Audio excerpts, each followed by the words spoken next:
गांव की अम्मा और उसकी गाय शांति। गांव का नाम था सोनपुर। बिहार के एक छोटे से कोने में बसा ये गांव प्रकृति की गोद में सदा हरा भरा रहता। चारों तरफ खेत खलिहान, आम के पेड़ और कच्चे रास्तों से सजी ये बस्ती जितनी छोटी थी उतनी ही आत्मीय। इसी गांव के एक छोर पर रहती थीं अम्मा।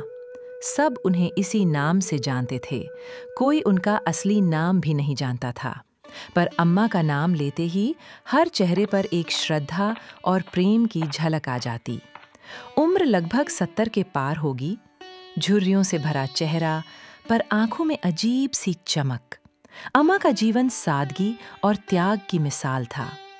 पति को बरसों पहले खो चुकी थीं, कोई संतान नहीं थी, लेकिन फिर भी वे अकेली नहीं थीं।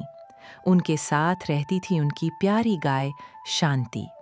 सफेद रंग, बड़ी बड़ी आंखें और माथे पर हल्का भूरा निशान। शांति केवल एक पशु नहीं, अम्मा के जीवन की आत्मा थी। शांति जब पहली बार अम्मा के घर आई थी तो बस एक दिन की बछिया थी। गांव के मेले से अम्मा उसे लाई थीं। कई लोगों ने टोका, इतनी बूढ़ी हो गई हो, अब गाय क्यों पाल रही हो? लेकिन अम्मा ने मुस्कुराकर कहा, शांति मेरी आखिरी संगी है। जब तक सांस है तब तक इसका साथ रहेगा। शांति धीरे धीरे बड़ी होती गई। अम्मा उसे खुद अपने हाथों से चारा खिलाती, नहलाती, उसके साथ बातें करती। कहते हैं अगर कोई दूर से देखे तो ऐसा लगे जैसे अम्मा किसी बच्चे से बात कर रही हैं। शांति भी अम्मा को समझती थी। जब अम्मा बीमार होती, शांति चुपचाप उनके पास बैठ जाती। कई बार जब अम्मा अकेलेपन से घबरा जाती, शांति उनके सिर पर अपना मुंह रखकर सांत्वना देती।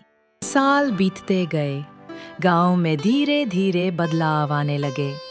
नए प्रधान आए, पक्की सड़कें बनी, बिजली के खंभे लगे, लोग मोबाइल फोन लेकर घूमने लगे। बच्चों ने शहरों का रुख किया, लेकिन अम्मा और शांति का जीवन जस का तस रहा। उनका छोटा सा कच्चा घर, एक खुला आंगन, तुलसी का चौरा और कोने में शांति की बंधी रस्सी, यही उनकी दुनिया थी। कुछ लोग कहते थे, अम्मा अब शहर चलो, यहाँ क्या रखा है? अम्मा हंसकर जवाब देती, शांति को छोड़कर कहीं नहीं जाऊंगी, ये मेरी बच्ची है। एक साल गांव में बारिश बहुत कम हुई, खेत सूख गए, चारा भी कम हो गया। कई लोगों ने अपनी गायें और भैंसें बेच दी या शहर भेज दी। अम्मा पर भी दबाव था। अम्मा रो पड़ी। शांति को कैसे बेच दूं? जिसने मेरे अकेले जीवन में साथ निभाया, उसे छोड़ दूं? वो दिन अम्मा ने भूखे रहकर काटे, पर शांति के लिए चारा जुटाया। खेतों के किनारे की सूखी घास, आम के पत्ते और जो कुछ मिल सके अम्मा शांति के लिए लाती।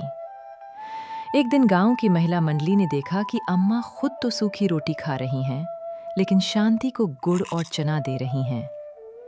ये देख गांव की लड़कियां भावुक हो गईं। उन्होंने फैसला लिया कि अम्मा और शांति की मदद करेंगे।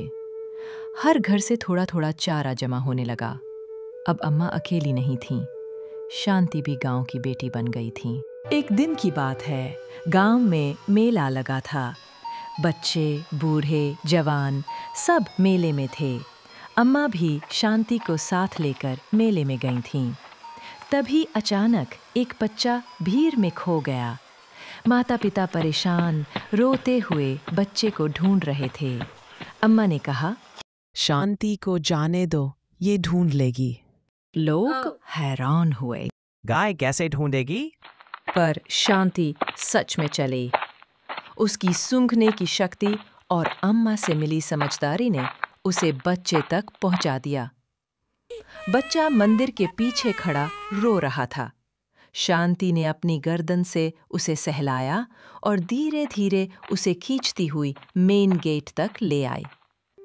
गांव में शांति की तारीफ होने लगी।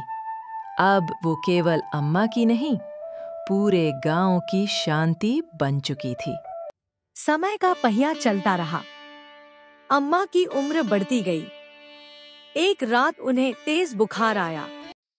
डॉक्टर को बुलाया गया, पर अम्मा ने कहा, शांति को पास बैठा दो, मुझे बस वही चाहिए। शांति चुपचाप उनके पास बैठी रही, आंखों में आंसू। अम्मा ने उसका माथा चूमा और धीरे धीरे आंखें बंद कर ली। अम्मा नहीं रही, लेकिन उनके जाने के बाद शांति कई दिन तक कुछ नहीं खाई। वह रोज आंगन में बैठी अम्मा की तस्वीर को देखती रहती। गांव वालों ने मिलकर अम्मा की याद में एक छोटी सी समाधि बनाई और उसके पास एक तख्ती लगाई। अम्मा और शांति, प्रेम, सेवा और त्याग की मिसाल।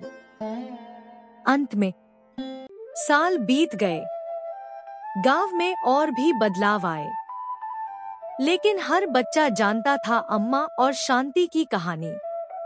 स्कूल की किताबों में, त्योहारों के भाषणों में, हर दिल में वह कहानी बस गई। शांति अब बूढ़ी हो चली थी, लेकिन वह हर दिन समाधि के पास बैठती और मुंह से अजीब सी रुनझुन आवाज निकालती, जैसे अम्मा से बात कर रही हो।